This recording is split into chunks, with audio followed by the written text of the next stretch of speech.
special guest today. My nephew, I call him, Dr. Reed Shiraki. Welcome. Thank you, Uncle. Thanks. Hi. Okay, we got a lot of things to talk about. You're going to be a candidate for the House District 36, Yes. Pro City. But first of all, let me just say, your dad and I go back many, many, many years. You know, I don't want to date myself, but it's been a wonderful relationship, and I've known you since you were in the womb, and I've always known you to be a very humble, caring, and respectful person. And you grew up very well. And now you are Dr. Reed Shiraki, who in your commercial says, "I've got your back." Right. Okay. And you've been tell me a little bit about your background. Okay.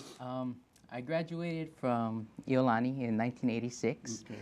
And after high school, I went to Provo, Utah, attended Brigham Young University. When I was 19, I served a full-time mission in Japan for 2 years.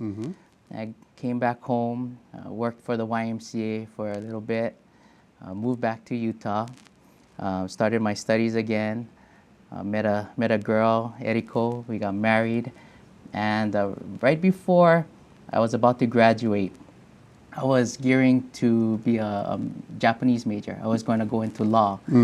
Just a few months before graduation, I had this moment of clarity, I guess you could say, when I realized the law was not going to be for me. And then I decided to switch majors and directions, and that's when I decided to become a chiropractor.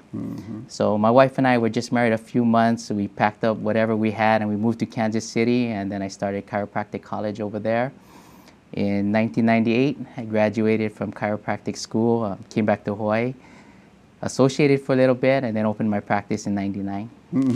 Just like your father, and your father majored in history, you know, Right. and then now he's a contractor. Yeah. I mean, Yeah. it's crazy, but yeah. And you have how many children?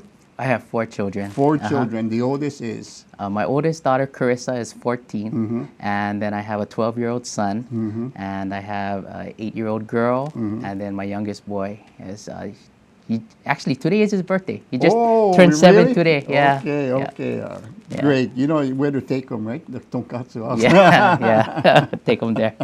But I gotta say, you know, you have a wonderful family, and you have because you have a wonderful wife, Yeah. Eriko, who's solidly behind you all these years. Yes. And Junior, you got you have a very successful thriving chiropractic business, and now you're gonna go into a different world, probably. Yes. I mean, and you know, I know the world of politics, and sometimes it can be very cruel, harsh, hard. You know,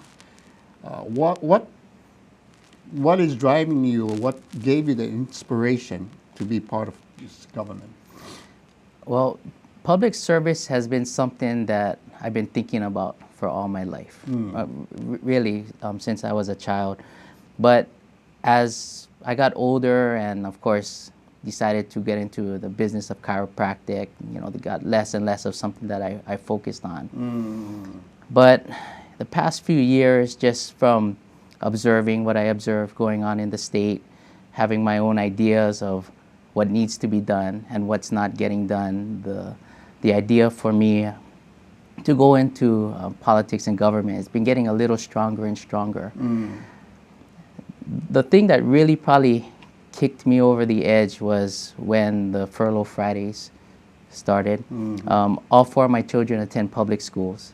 My wife is a substitute teacher for public schools in the Pro City complex, and that the way where the children's education was put at a lower priority than the interests of the unions, the teachers, which, you know, it's important for them to have what they need to teach, but for having the children's priorities brought so low, that and the current economic situation and the direction I see the government taking to try to fix the economy right now is not necessarily principles of capitalism that I believe in.